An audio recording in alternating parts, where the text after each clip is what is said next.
The new drinking water quality assurance rules are finalized, and they come into force on the 1st of July 2027, replacing the 2022 rules completely. If you run a large level 3 supply, there's a fair bit to get your head around, so here are the main things you need to know. First up, source water classification. The old class 1 to 4 system is gone, replaced by class A to D. It's not just new labels, there's a genuinely new top class, class A, for deep secure bores that needs no treatment barrier at all. To get there, you have to show 3 years of clean E. coli results, and that the source is clear of a viral indicator called F-specific RNA bacteriophage. Every level 3 source will need reclassifying. There's a new bacteriophage test, which is actually good news. The draft wanted a vague, expensive health outcome study to prove low viral risk. The final swaps it for one straightforward lab test, 3 samples a year. A second point here, all treated water must now be chlorinated to carry a residual into the network. Even that new class A water, which needs no barrier, still has to be chlorinated. Third, some treatment processes can no longer be used for protozoa compliance. Coagulation without filtration, second stage filtration, and slow sand filtration are all out. If you rely on those for log credits, you're looking at an upgrade. But there's good news here too. Chlorine dioxide and the 3-log direct filtration option, which the draft proposed cutting, were both reinstated in the final. So if the draft had you worried, you may be off the hook.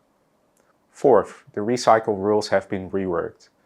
The old flat 10% of inflow limit becomes a more nuanced, tiered approach with different limits for recovered water going to raw storage versus returning ahead of treatment. Clean in place wash water can no longer be recycled at all. Fifth, continuous monitoring is now the backbone of level 3. Every source needs continuous conductivity, pH, and turbidity on top of your treatment and distribution monitoring.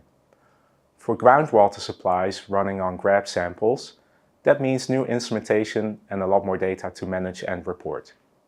This is exactly the kind of job our infrastructure data platform is built for. And here's a detail that catches people out.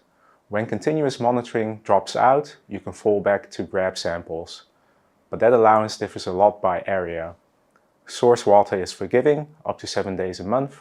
Treatment is strict, just a few minutes before a sample is needed. Distribution sits in between, at 48 hours.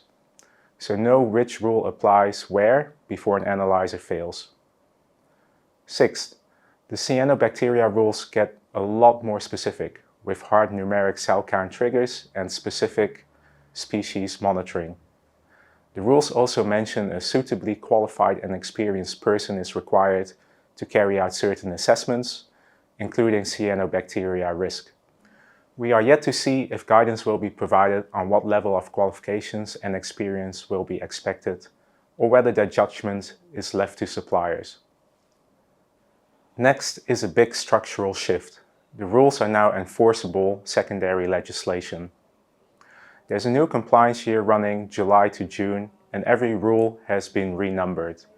So your reporting templates and SCADA tags will all need remapping. A couple of final things. One change that didn't survive, the draft's distribution pressure monitoring was dropped entirely, so you can park that. And there's some relief built in with sampling requirements, with step-down monitoring that lets stable supplies cut their sampling frequency over time.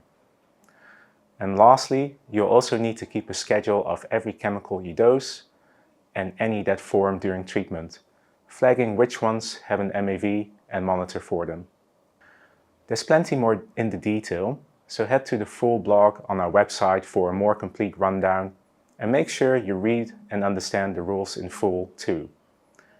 If you'd like a hand getting ready for the changes, whether help with a new sample plan or updates to ID, talk to the team at Lutra.